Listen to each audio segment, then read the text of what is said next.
there have been survivors of Jeffrey Epstein speaking at a press conference on Capitol Hill. They're calling for these case files, these documents to be released. And Thomas Massey, who is sponsoring a discharge petition to get the House to vote on releasing those documents, says he doesn't believe you're implicated in these files, but many of your friends and donors may be, and he says that's why the Justice Department is redacting them and slow walking the release. Is the Justice Department protecting any friends or donors, sir? So this is a Democrat hoax that never ends.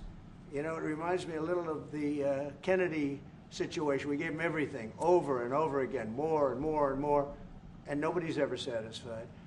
From what I understand, I could check, but from what I understand, thousands of pages of documents have been given. But it's really a Democrat hoax because they're trying to get people to talk about something that's totally irrelevant to the success that we've had as a nation since I've been president. Even if you look at D.C. right now, D.C., it's a totally safe zone. It's called a safe zone. That's a term. It's a term of art. It's a safe zone because it's very safe. You can walk down the street now and nothing's going to happen. No crime, no murders, no nothing. Because we had a lot of problems with certain places, and we still do. All run by Democrats, or for the most part run by Democrats. So what they're trying to do with the Epstein hoax is get people to talk about that instead of speaking about the tremendous success like ending 7 wars. Sure. I ended 7 wars. Nobody's going to talk about because they're going to talk about the Epstein whatever. Sir, I understand that we were subpoenaed to give files, and I understand we've given thousands of pages of files. And I know that no matter what you do, it's going to keep going. And I think it's enough because I think we should talk about the greatness of our country and the success that we're having. I think we're probably having, according to what I read, even from 2 people in this room, we're having the most successful 8 months of any president ever. And that's what I want to talk about. That's what we should be talking about, not the Epstein hoax. To Capitol Hill tonight, where the House Oversight Committee released files related to Jeffrey Epstein's sex trafficking. More than 30,000 pages and videos the committee has received from the Justice Department so far in response to a recent subpoena. But the document dropped tonight contains mostly information, a large chunk of it already publicly known or available. It's like only 1% of what they possess. And 97% of it's already been released. I'm afraid this is going to be like Pam Bondi's binders. People are going to dig into it and say there's nothing new here. Kentucky Republican Thomas Massey there filed a discharge petition today that would force a vote on the more broader release of the DOJ's files on Epstein. That move would then sidestep House Speaker Mike Johnson, who has recently tried to suppress this bipartisan effort. But we had to do it in a way that would protect the innocent victims of these horrific crimes. We have achieved that now. We have a resolution that will accomplish that desired end. And what people want to do with this for political purposes, to me, is really just shameful. Oversight Committee members met with some of Epstein's survivors today on Capitol Hill, and tomorrow, some of those survivors are expected to speak publicly for the very first time.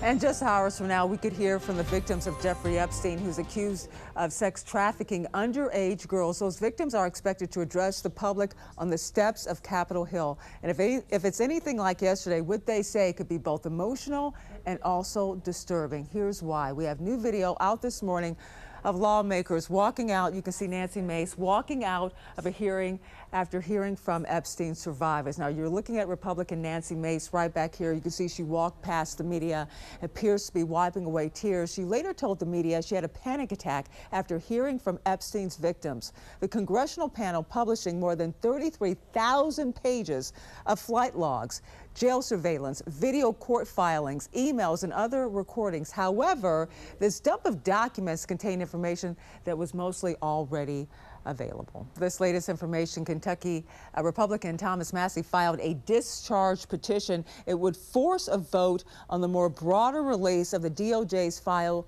on Epstein. The move would also cut House Speaker Mike Johnson essentially out of this process, who's accused of trying to bury the bipartisan effort. Now, Johnson called the full court press to release the files shameful and not protective of the victims. Now, we're watching all of this, waiting for the statements from the victims to come down from the steps of the Capitol. We'll bring it to you once it comes in. Angela, thank you. A victim who says she was trafficked by sex predator Jeffrey Epstein spoke outside Capitol Hill with her lawyer, revealing that Donald Trump had provided evidence against Epstein years ago. He helped me. He got on the phone. He told me things that were helping our investigation. Now, our investigation wasn't looking into him, but he was helping us then. He didn't treat this as a hoax. And earlier this week, the administration did release more than 30,000 new documents related to the case.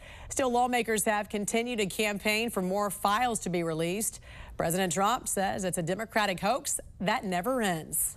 Survivors of Jeffrey Epstein's sexual abuse and trafficking speaking out publicly, many of them for the very first time, all united with a common message here, calling on Congress to act. Congress must choose. Will you continue to protect predators, or will you finally protect survivors? If this Congress is serious about justice, then let this moment also affirm your commitment to provide victims with the legal aid they need to confront abusers. In the Oval Office today, President Donald Trump dismissing calls to release all of the files. Many survivors responding to Trump's hoax claim today, urging him to stand with them and support transparency and truth. As of tonight, GOP Rep. Thomas Massie and House Democrat Ro Khanna are 2 votes shy, they say, of forcing House Speaker Mike Johnson to take the Epstein Files Transparency Act, this right here, to the full House chamber for a vote. But both say they are confident that will happen. I'm here before you today as a survivor. Survivors of accused underage sex trafficker Jeffrey Epstein pleaded with Congress to act, asking for full transparency and a full Epstein file release from the Justice Department. A bipartisan group of House members has been pushing for the file release, led by Republican Thomas Massie and Democrat Ro Khanna. The two are trying to force a floor vote from House members on a bill requiring the DOJ to release all Epstein-related files. They'll need 218 signatures. I hope my colleagues are watching this press conference.